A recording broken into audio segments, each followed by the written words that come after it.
할렐루야.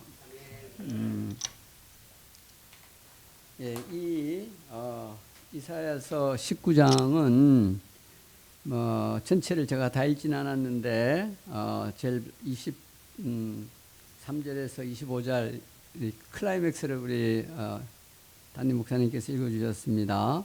네, 읽지 않은 부분을 제가 간단히 좀 설명을 하면 이사야서 19장은 애굽과 또 이스라엘, 아수르에 대한 예언이죠. 전체적으로. 예. 그 예언이 전반부와 후반부로 나뉘게 되는데 1절에서 15절까지는 애굽에 대한 심판을 예언하는 거예요. 애굽에 대한 심판을 예언하고 있고, 다음에 이제 16절부터 이게 23절까지는 애굽의 심판 후에 애굽이 어떻게 구원을 받느냐, 그리고 나아가서 이들이 어떻게 하나님께 여호와 하나님에 대한 예배가 회복되느냐, 더 나아가서 이스라엘과 아수르까지 어떻게 연합해서 함께 경배하게 되고 그들 간에 경배의 대로가 만들어지느냐, 그런 내용이에요. 아주 중요한 19장의 내용인데, 보통 이사야 66장 전체가 사실은 크게 두 부분으로 나누면 1장에서 39장까지 하나님의 심판이에요. 그리고 40장부터 60장까지 나눠지는데, 이 19장에는 또 그런 패턴이 그대로 담겨 있어요. 그래서 하나님의 심판과 또 하나님의 구원이 있는데, 놀랍게도 이 구원이 애굽에 대한 구원뿐만 아니라 애굽과 이스라엘과 아수르가 연합하는 그런 모습까지 그려져 있어요. 근데 이제 예언이기 때문에 이사야가 활동을 했을 때가 주전 한 740년부터 한 700년 정도의 한 40년 동안 이사야가 활동을 했는데, 주전부터 8세기 후반이라 그러죠, 역사적으로.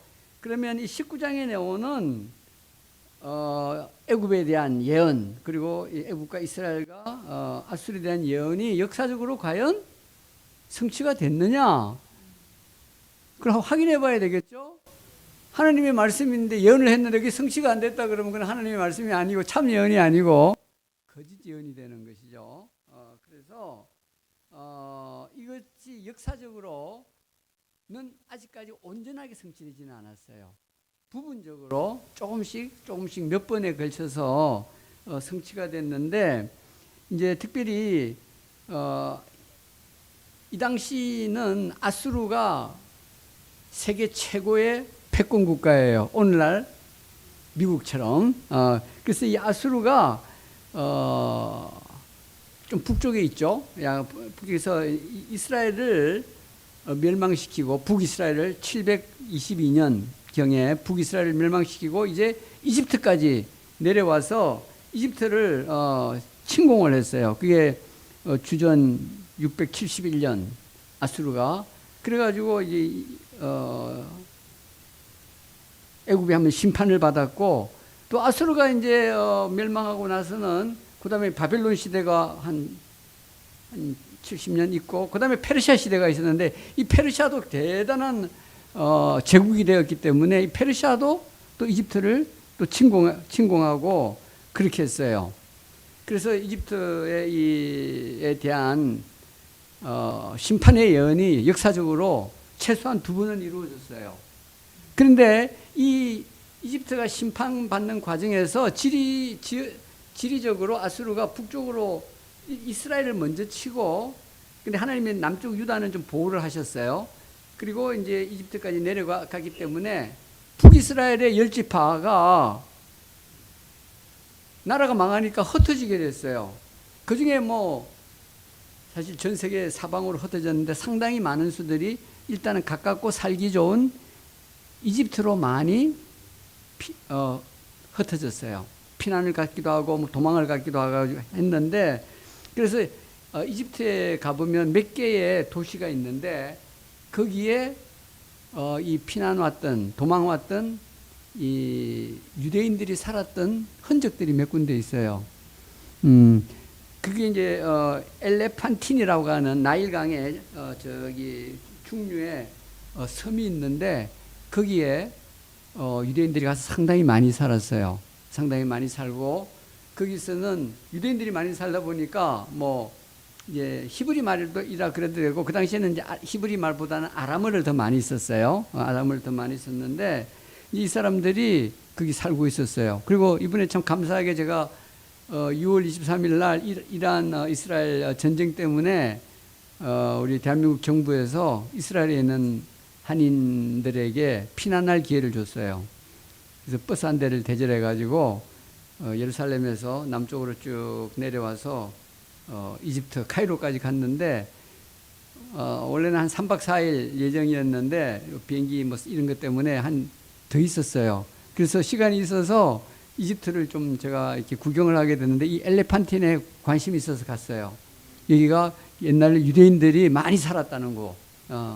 그리고 다음에 이제 어디냐면 알렉산드리아는 그다 페르시아 다음에 이제 그리스 알렉산더 대왕이 있어가지고 이 사람이 또 내려와가지고 만든 이집트를 파괴하고 만든 도시가 알렉산드리아예요. 지금 이집트의 카이로 다음에 두 번째로 큰 도시죠. 그 당시에 이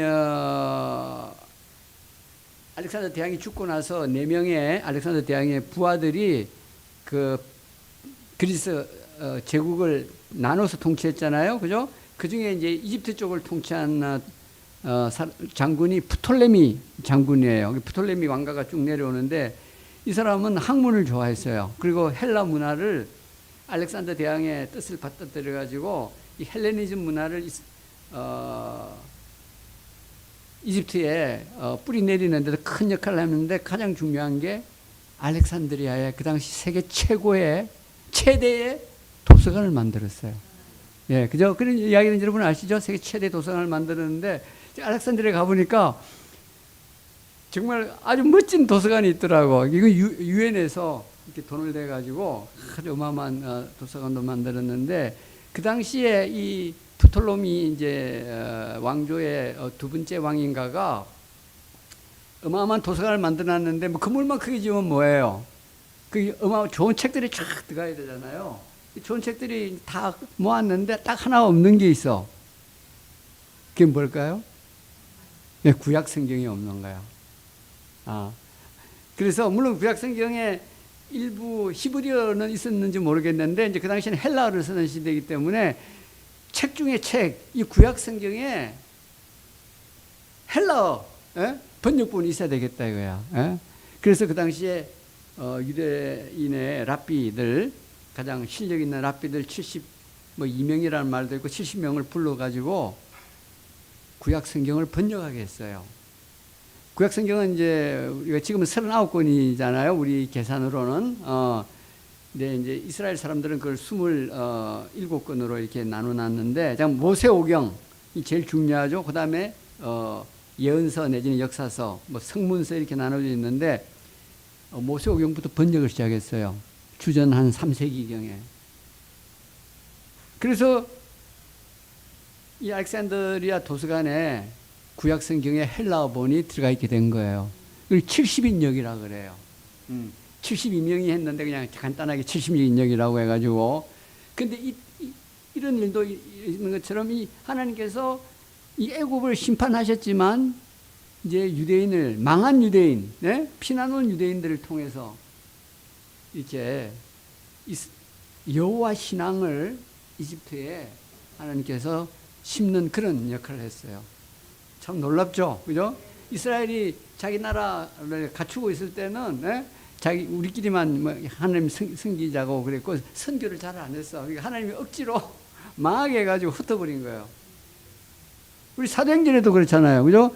유대인들이 예루살렘에서 떠나려 그러지 않아. 그냥 예루살렘에서 여기가 좋사오니 하고 여기서만 예배하니까 하나님 이놈들 안 되겠다 해가지고 스데반을 통해서 박해를 내려가지고, 그죠? 사마리아로 흩어지게 하셨는데 똑같은 일이 벌써 그 전에 일어났어요. 그래서 이 초대교회 시절에 5개 중요한 거점 도시가 기독교 거점 도시가 있었는데 처음 3개가 제1번인 당연히 예루살렘이죠. 2번째가 안디옥. 이게 시리아, 아시리아 쪽이에요. 3번째가 알렉산드리아예요. 나중에 이스탄불이라 그러기도 콘스탄티노플, 그다음에 5번째가 로마. 이게 나중에 이게 기독교 거점이 된 거예요. 예. 그러니까 이 이집트 예루살렘, 2번째가 안디옥, 이 아수르란 말이에요. 그럼 3번째가 알렉산드리아. 예, 여기가 기독교의 거점 도시였어요. 이런 것들이 그래서 이 이사야서 19장에 대한 예언이 역사적으로 성취가 됐어요. 부분적으로. 완전히는 아니지만. 그래서 이제 이런 성취가 과거에 주전 한 7세기, 6세기부터 우리 주후 1세기 예수님 시대까지 이런 어떻게 이집트가 침략을 당하고 그렇지만 어떻게 여호와 신앙이 회복됐는가. 이제 그것을 제가 말씀을 드렸고, 이제 2번째는 오늘날 그러면은 이집트의 상황은 어떠냐. 이스라엘의 상황, 그 다음에 이 시리아의 상황은 어떠냐. 예. 지금은 이집트를 먼저 말씀드리면 인구가 1억 1천 정도 돼요. 이집트가 어마어마하게 크죠. 근데 여기도 90%는 무슬림이에요. 근데 기독교인들이 한 10% 있어요. 그러니까 한 1,000만 명이 조금 넘겠죠. 근데 이 기독교인의 대부분이 콥틱 기독교라는 그 콥틱, 이집트가라는 단어에서 콥틱이라는 단어가 왔다고 볼 수도 있고, 콥틱이라는 단어에서 이집트라는 단어가 같은 단어예요. 근데 이 콥틱 정교회가 이집트 기독교의 대부분을 차지해요. 근데 대부분 이 정교회는, 다른 나라에 있는 정교회는 좀 말씀과 성령의 역사가 약한데, 제가 이번에 가보니까 이 이집트 콥틱 정교회는 성령과 말씀이 살아있어요. 그리고 무엇보다도 놀라운 것은 이 이사야서 19장 이 23절부터 25절의 말씀을 오늘날 자기들에게 적용되는 말씀으로 받아들이고 있어요. 여러분, 쓰레기장 교회라고 하는 교회 들어보셨어요? 이집트 카이로에 가면은요, 어마어마한 쓰레기장이 있어요. 근데 그 쓰레기장 옆에 어마어마한 이 큰 돌산이 있는데, 역사적으로 거기서 정말 그 무슬림 시대 때도 하나님께서 믿는 자들을 두셨는데, 거기가 이 산이 갈라지는 그런 사건이 있었어요. 진짜 믿음으로. 근데 그 장소가 쓰레기장으로 현대 쓰레기장으로 변했는데, 지금은 그 쓰레기장이 이집트에서 가장 큰 교회가 있어요. 콥틱 정교회. 그 교회를 가봤는데 그 교회 위에 이 대형 스크린에다가 이 말씀을 적어놨더라고. 내 백성 애굽이여. 이사야서 19장 25절. 보통은 하나님께서 이스라엘 백성에게 내 백성 애굽이여 그러잖아요. 그죠? 근데 이사야서 19장 여기 25절에는 이집트 애굽을 내 백성 애굽이여 그랬어요. 이스라엘은 여기 다른 말로 했어요. 그죠? 나의 기여 이스라엘이여 그랬는데, 그래서 지금 콥틱 교회가 이 19장 이사야서 19장 25절의 말씀을 지금 오늘날 하나님께서 우리에게 주는 말씀이라 그래가지고, 근데 그 교회가 얼마나 뜨거운지 몰라요. 예? 쓰레기장에 있는 교회예요. 일요일 날은 거기 길이 하나밖에 없어가지고 가기도 쉽지가 않아. 예. 근데 그 예배당이 한 3,000명 정도 가는 예배당이 하나 있고, 또 한 1,000몇 명 들어가는 예배당이 있고, 그 전체가 어마어마한 기독교 마을 그런 데더라고요. 근데 더 중요한 건 그 예배가 살아있을 뿐만 아니라 이 말씀을 하나님께서 오늘날 우리에게 주시는 말씀입니다. 지금 사실은 이 10%의 아랍 제국에서 10%의 기독교인이 있다는 것은 이거 유일해요. 뭐 이란이나 사우디아라비아 이런 아랍 국가에 기독교인이 있긴 요새는 조금 있어요. 그래도 인구의 뭐 0.1% 정도? 그렇지, 여기 지금 10%라고 하는 것은 1000만 명이나 되니까 어마어마한 거예요. 예. 그래서 하나님께서 지금 이사야에게, 선지자에게 주었던 예언을 지금 이제 종말론 쪽으로 이제 실현하고 있는데, 이사야에서 이 후반부 16절부터 23절까지는 그날에라는 말이 5번이 나와요. 예. 보통 성경에서 말하는 이제 그날에 하면은 이게 어느 하루의 날을 이야기할 수도 있지만 어느 한 시대를 이야기도 해요. 우리가 이제 종말이라 그런 개념도 마찬가지예요. 우리가 그래서 종말이라는 말을 많이 쓰는데, 말세지말, 종말지말, 종말의 시작이 있고 또 끝이 있는데, 사실 예수님이 이 땅에 초림했을 때부터 종말이 시작된 거예요. 근데 이 종말은 영적인 종말, 우리의 예수님께서 우리의 성령으로 우리의 마음에 거하는 내면적인 갱신, 제사함과 개혁이 일어나는 거예요. 그럼 개인이 구원을 받다 보면 교회가 생기고, 그러면 어떤 때는 그 가정이, 그리고 또 어떤 마을이 새롭게 되기는 해요. 그러나 한 국가가 전체적으로 이게 전부 다 기독교 국가가 되는, 예수님을 왕으로 모시는 그런 일은 일어나지 않고, 그 일은 언제 일어나느냐?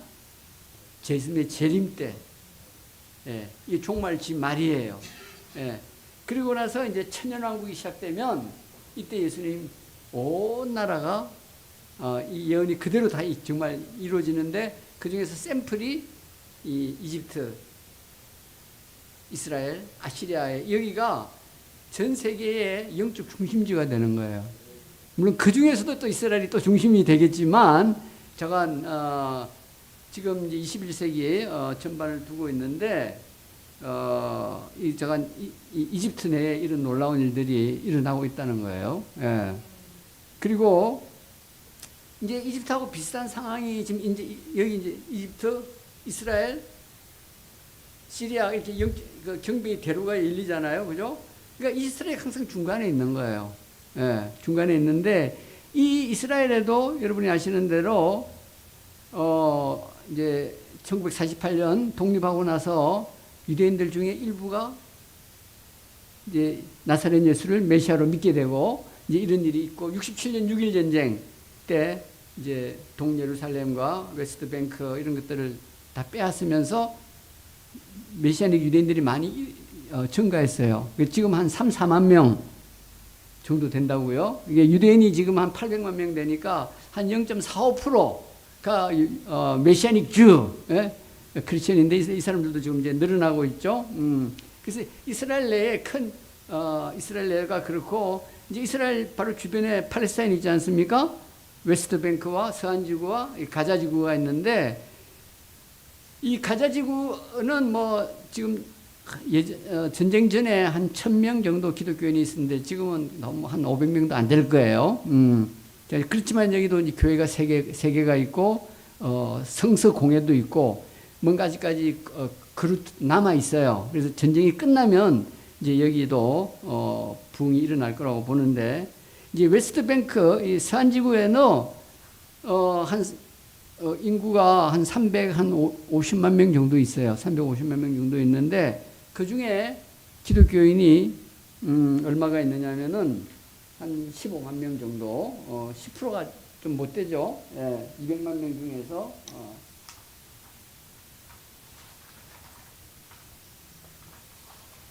예, 그렇죠. 예, 팔레스타인. 예. 기독교인이 한 0.9%, 4만 6천 명 정도 있네요. 4만 6천 명 있는데, 그 중에 이제 기독교인이 14,000명 밖에 안 돼요. 복음적 기독교인은. 그래서 지금 이런 상황인데, 최근에 우리 한국에서 작년하고 올해에 2가지 중요한 세계적인 선교 대회가 열렸어요. 작년에는 무슨 대회가 열렸느냐면은 로잔 대회라고 하는 게 열렸어요. 로잔 대회. 이 로잔 대회는 1972년도에 좀 복음주의 운동이 스위스 로잔에서 시작되었다가 어디냐 필리핀 마닐라 또 아프리카 케이프타운을 거쳐서 네 번째 대회가 한국에서 작년에 열렸어요. 그때 온누리 교회가 이제 주로 중심이 돼가지고 그 대회를 했었고, 금년에는 10월 26일부터 31일 동안 사랑의 교회하고 여의도 순복음교회가 주축이 돼가지고 WEA World Evangelical Alliance 세계 복음주의 연맹 대회가 열렸어요. 그래가지고 이 복음주의 계통의 큰 세계적인 대회가 한국에서 연이어 일어난 거예요. 작년에 로잔 대회가 서울 인천 대회가 있었고 거기서 서울 이제 선언문도 발표되고, 올해는 끝난 지 얼마 안 돼요. 이제 한 2주 정도 됐죠. 서울에 사랑의 교회와 여의도 순복음교회 저기 WEA 세계 복음주의 연맹 서울 총회가 열렸는데, 이거는 14번째 대회예요. 매 6년마다 열리기 때문에. 근데 이 대회에 어떤 일이 있었느냐? 이 대회의 참 주제는 뭐냐면요, 2033년까지 모든 사람에게 복음을 전하자. 그게 슬로건이에요. 근데 여러분, 왜 2033년까지 모든 사람에게 복음을 전하자? The gospel for everyone by 2033. 2033년이 무슨 해일까요?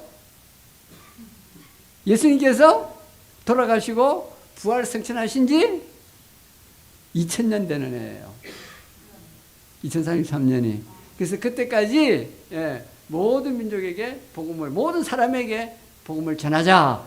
그 주제를 가지고 이번에 WEA 서울 총회를 했어요. 근데 여기서 뭐 여러 가지 더 좋은 일들이 많이 있지만 저에게 관심 있는 건 뭐냐면은 이 WEA의 신임 사무총장이 누가 됐느냐는 거예요. 이스라엘 사람이 됐는데 아랍계 이스라엘 사람이 됐어요. 유대인이 아니고, 이스라엘 내에는 유대인들이 많이 살고 있다고 그랬죠, 그죠? 770만 명이 되는데 아랍인이 한 210만 명 정도 살고 있어요. 그 아랍인이 사무총장이 된 거예요. 근데 이 아랍인 사무총장 이름이 부트로스 만수르라고 하는 사람인데, 부트로스 만수르. 부트로스는 베드로를 아랍어로 부트로스라 그래요. 그 사람들은 피 발음을 못해, 아랍어가. 그래서 부트로스 만수르라고 그러는데, 이 사람이 나사렛에 있는 나사렛 베프티스트 처치, 나사렛 침례교회의 장로예요. 부트로스 만수르가 제가 이제 나사렛에 가끔 가는데 이 사람을 만났어요. 몇 년 전에. 어떻게 해서 만났냐면은, 이제 미국 남침례교회가 이스라엘에 선교를 와가지고 학교도 짓고 병원도 짓고 교회도 짓고 했잖아요. 이 교회를 교회도 만드는데 학교가 그 나사렛 침례 학교를 만드는 거예요. 나사렛 베프티스트 스쿨. 거기에 이사장을 오랫동안 했던 사람이에요. 이 사람 변호사고 히브리어도 잘하고 영어도 잘하고 아랍어도 잘해요. 나사렛에 있는 아랍 크리스천들은 그래요. 똑똑해요. 믿음도 좋고. 그래서 나사렛 침례 학교에 이사장을 했던 사람인데, 이제 그걸 그만두고 하나님께서 이번에 WEA 사무총장이 되도록 예비하신 거예요. 근데 아랍인인데 만약에 팔레스타인에 있다면 아마 사무총장이 되기 어려웠을 거예요. 근데 아랍인이지만 나사렛에 있고 이스라엘 시민권을 가진 사람이니까 이 사람은 여행이 자유로워요. 이스라엘 시민권자니까. 근데 베들레헴에 살았다 그러면 좀 어려울 거예요. 마음대로 못 다녀요. 그래서 이 사람이 이 WEA 이번에 사무총장이 된 거예요. 근데 제게는 또 개인적으로 놀라운 거는, 이 사무총장하고 이 다니는 교회가 있잖아요. 나사렛 침례교회인데, 이 침례교회 담임 목사가 아자르 아자지라는 사람이에요. 아자르 아자지라는 사람인데 내가 이 사람하고 친구예요. 이 사람 덕분에 제가 종교 비자를 받고 있어요. 근데 이분은 나사렛 이반젤리칼 칼리지, 어떻게 보면 중동에 있는 유일한 신학교 학장이에요. 나사렛에 있어요. 근데 이분 WEA 총회에 참석을 한 거예요. 참석을 했고, 이제 이 사무총장은 여의도 순복음교회 가가지고 사무총장이 됐으니까, 사랑의 교회하고 여의도 순복음교회가 공동 주최했다고 그랬잖아요.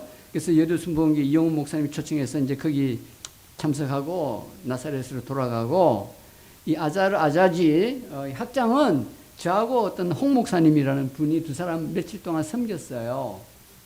그래서 이분을 제가 이제 온누리교회에 데리고 또 가고, 또 다른 분이 저기 어디 소망교회, 소망교회도 데려가고 또 뭐 다른 교회도 데려가고 그랬어요. 그러니까 이분 이 WEA에 근데 이 아자르 아자지 학장은 같은 교회의 담임 목사예요. 한 사람은 장로고 한 사람은 담임 목사예요. 이 두 사람이 동문수학했던 사이예요. 예루살렘에서 공부할 때. 와, 그러니까 내가 기분이 어떻겠어요? 예, 기분이 좋을 뿐만 아니라, 와, 이게 무슨 뜻이지? 하나님께서 작년에 이어서 금년에 이 어마어마한 총회를 개최했는데, 내가 두 사람 다 아는 사람이, 한 사람은 사무총장이 되고, 한 사람은 이 학장이 와가지고, 한국 교회 목사들을 만나고 싶어 했는데, 큰 교회 목사들을 막 만난 거예요. 온누리교회, 소망교회, 저기 또 여의도 순복음교회도 만나고. 그러니까 저는 어떤 생각이 들었냐면은, 야, 하나님께서 우리 이 이스라엘과 이 아랍, 유대인과 아랍이 완유맨이 되는 데 있어서 한국교회에 무슨 역할이 있겠구나. 한국에 그동안 이제 많은 교회들이 우리 NCC를 비롯해가지고 유대인들에 대해서는 관심이 꽤 많았잖아요. 그죠? 이스라엘에 있는 유대인들이 관심이 많았는데, 이제 거기서도 폭을 넓혀가지고, 얘들아, 이제 아랍인들에 대해서도 관심을 좀 가져라. 그런 메시지로 저한테 들렸어요. 예. 그러면서 이 이사야 19장이 생각난 거예요. 지금 이스라엘 내에 있는 유대인과 아랍인이 완유면이 되고, 또 이 팔레스타인에 있는 아랍인하고 지금 이스라엘 내에 있는 아랍인들이 또 유대인들이 이렇게 완유면이 되면 중동에 대붕이 일어나지 않겠어요? 예. 지금도 이미 뭐 시리아는 이제 내전이 끝나가지고 얼마 전에 시리아 대통령이 트럼프 대통령도 만났잖아요. 그죠? 시리아에도 지금 복음의 문이 열리고 한국하고 외교 관계가 재개됐어요. 예. 다만 위험해서 지금 뭐 우리 가는 게 쉽지는 않지만 이제 가려면 갈 수도 있어. 시리아도 내전이 끝났기 때문에. 그래서 지금 이 이집트는 뭐 우리가 가서 도와주면 좋지만 워낙 이 콥틱 정교회가 강해가지고 우리가 별로 안 도와줘도 되겠더라고. 예? 그리고 이미 그 한인들이 상당히 많이 있어요. 근데 이제 이스라엘에 있는 유대인하고 메시아닉 주들, 아랍인들, 팔레스타인 아랍인들은 한국 교회가 좀 더 도와주면 좋겠다. 그런 사명을 하나님께서 주시기 위해서 작년에 이어서 금년에 이런 놀라운 세계 선교 대회가 있는 게 아닌가. 특히 로자는 유대인에 대해서 특별하게 관심이 많아요. 로자는. 근데 하나님께서 작년에는 이제 유대인에 대해서 하나님께서 또 관심을 갖게 하시고, 금년에는 아랍인에 대해서 관심을 갖게 하는 게 아닌가. 그런 생각이 드는 거예요.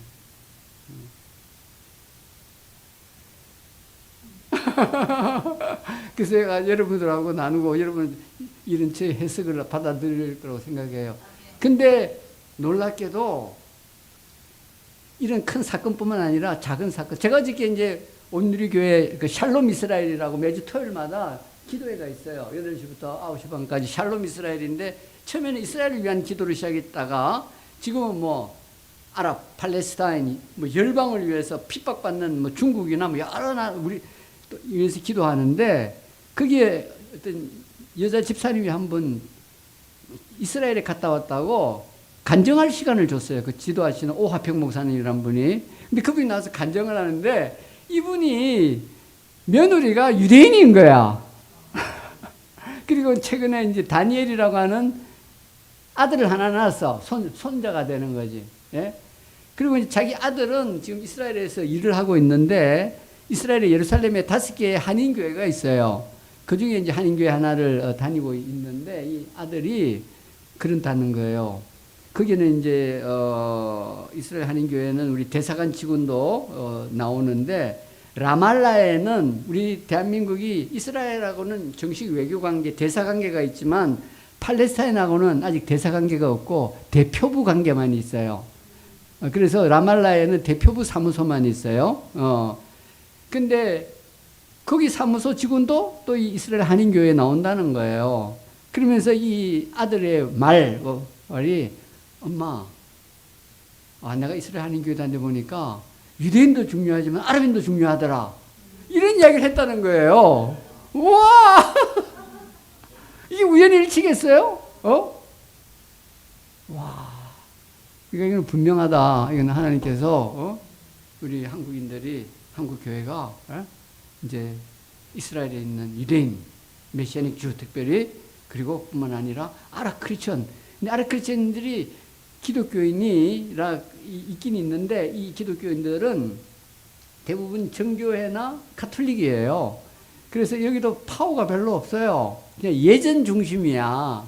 예. 근데 복음주의 기독교인이 한 5천 명이 있는 거예요. 5천 명. 이 5천 명이 주로 이제 침례교인들 중심으로 이게 있는데 이 5천 명이 나름대로 열심히 지금 이렇게 이제 자기 동족들 무슬림도 전도하고 나아가서 유대인도 전도하고 지도자들은 지금 메시아닉 지도자들하고 줌 기도회를 하고 있어요. 예. 그리고 아마 전쟁이 끝나면 1년에 한두 차례 같이 연합 리트리트도 하고 그래요. 이쪽에 이제 지도자가 아까 말한 나자렛 이반젤리카 칼리지의 학장인 사람이 이쪽에 지도자고 메시아닉 주의 지도자 중에 한 사람은 누구냐면은 네타냐에 가면은 ICB 이스라엘 칼리지 오브 바이블이라는 데가 있어요. ICB 거기에 규모가 커서 좀 총장이라 그래요. 둘 다 영어로는 프레지던트인데 이 두 중심으로 해서 한 30명 정도가 줌 기도회를 하고 있고 1년에 한두 차례 만나서 연합 모임을 하고 있는 거예요. 지도자들이. 근데 이제 이쪽은 힘이 좀 막 점점 커가고 있어요. 왜냐하면 한국이나 미국 이런 데서 메시아닉 주들에 대한 지원이 많아요. 지원이 많고. 그래서 뭐 지금 예루살렘 가까운 곳에 땅도 사가지고 네타냐는 조금 예루살렘에 머니까 이쪽에 예루살렘에 가까운 곳에 땅을 사가지고 거기다가 이제 캠퍼스를 다시 지으려고 할 정도로 힘이 있게 막 성장하고 있어요. 근데 나자렛 이반젤리카 칼리지 여기 아랍 쪽은 아직 좀 약해요. 그래서 뭔가 우리 좀 도와주면은 좋겠다. 그러면 이 이사야서 19장에 예언이 실현되는데 우리 한국 교회가 좀 더 이렇게 기여한다는 그런 마음도 들고 이건 하나님 기뻐하시니 예언이 이루어지는데 우리가 동참하는 거잖아요, 그죠? 실질적으로. 그래서 이런 일들을 작년에 뭐 옛날부터 몇 년 전부터 있었지만 특히 작년과 올해 이런 일이 있은 거예요. 그래서 우리 NC와 쉐마교회도 좀 더 마음을 넓혀서 이렇게 이스라엘은 아랍인들을 위한 선교에 더 많이 기도하고 후원하고 관심을 가져줬으면 좋겠습니다. 기도하겠습니다.